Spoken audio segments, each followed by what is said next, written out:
Hey, it's me, MLB. Here is chapter 13 of Heard You Like Me, and this one is titled, Thanks, Dirty Socks Lady.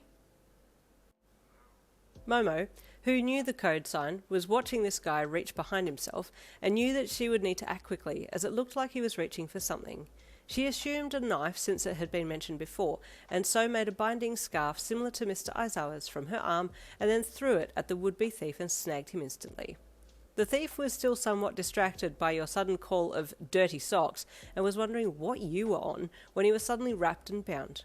In that instant, he looked over at Momo questioningly. He never spoke out loud aside from the yell that he let loose when you jumped on him and tackled him to the ground, but his internal thoughts prior to that event had been, "What is this? What is she doing? Why am I wrapped in this?" he thought, and then you had landed on him and his thoughts and voice went into panic, contradicting each other as they usually did when you caught someone before they had even acted on their actions. "Get off me!" he yelled at you. "I ain't done nothing!" But internally, his panicked thoughts had him all laid out. Oh, hell. How did they know? Did they see the knife? Are the cameras in the shops on me? How do I get out of this one? I could just say I had the knife on me in case someone tried to get me. No, it's illegal to carry knives without a license. Ah, hell, he thought. You got a lot going on in your mind there, you asked cheekily as you kept him pinned under you. Others in the shop immediately went into a panic when you and Momo supposedly jumped an innocent man, but when the hero on duty came in on the scene and called their attention to himself, identifying you both as heroes under his care for the day, everyone calmed a bit and Jirou and Mina managed to clear the store in a relatively short space of time. Once the area had been secured, the police were called and you were told that they were on their way. From there you made sure the guy was well and truly secured and that he couldn't reach the supposed knife in his pocket, and then you all stood around waiting, or holding down, the wannabe robber, who still thought that he could get out of this one. "You all are going to get fired," he sneered at you and Momo especially. "I didn't do nothing." Didn't you?" you asked cheekily.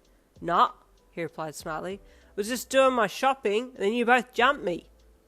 Is that so?" you asked with amusement. "So the knife in your back pocket has nothing to do with any of this?" "You didn't see nothing back there," he replied. Then internally he started doubting himself again. "Oh, maybe they did see.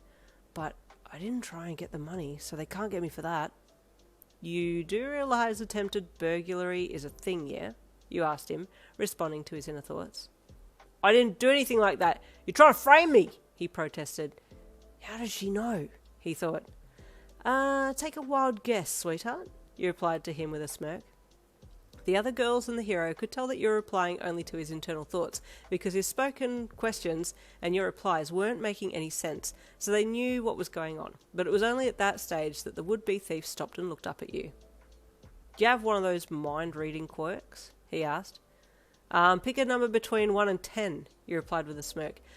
No, don't. I'm tired of my own joke. Yes, buddy, I've been listening to you for a while now, and inside that noggin of yours is pretty nasty. The thoughts aren't good at all." "Yeah, but you can't prove that," he snapped. "Well, I hate to break it to you, but they have people at the police station who have thought recall quirks, so if you've thought it in the last day or so, they'll be able to read it like a damn script," you stated. And then, them plus me equals minus you, because you won't be in the equation anymore. You'll be behind the vertical equals sign, also known as bars, because you'll be in jail, you added.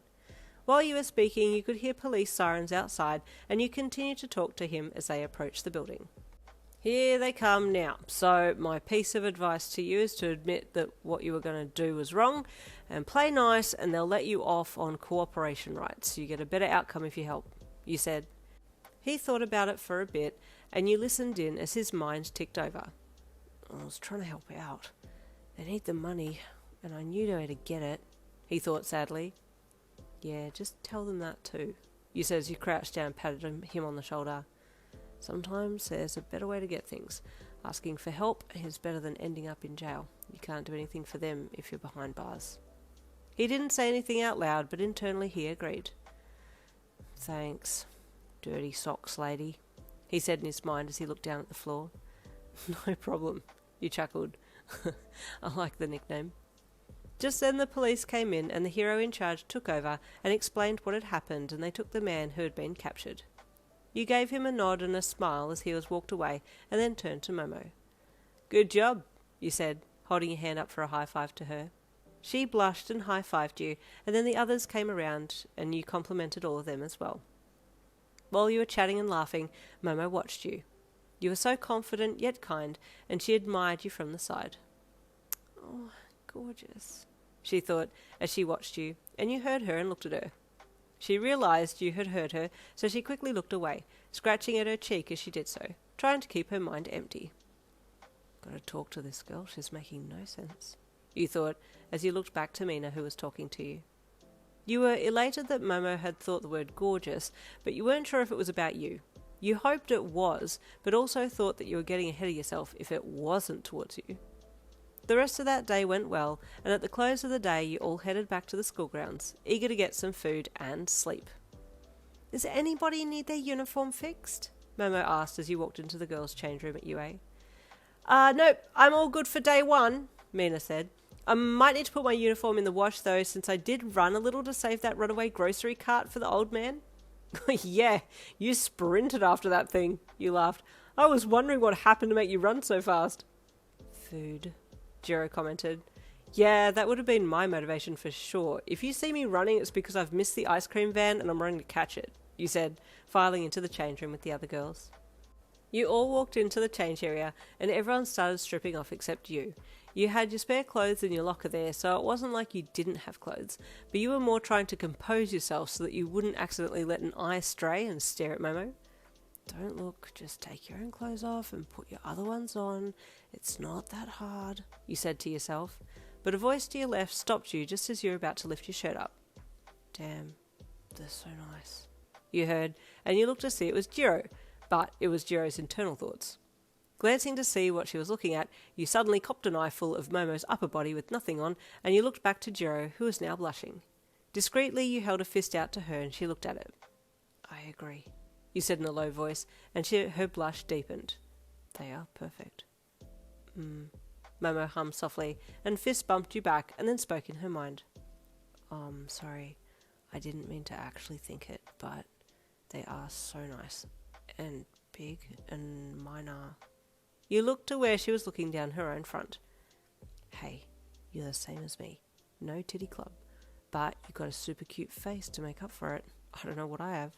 You chuckled, trying to make her feel better, but also being honest. Jirou blushed even harder and coughed as she looked away. Well, you're just super cool and confident, and you're good looking too, so don't try and say you're not," she replied without making eye contact. Go, Jirou, shoot your shot! Stay tuned for chapter 14 coming tomorrow. I'll see you then.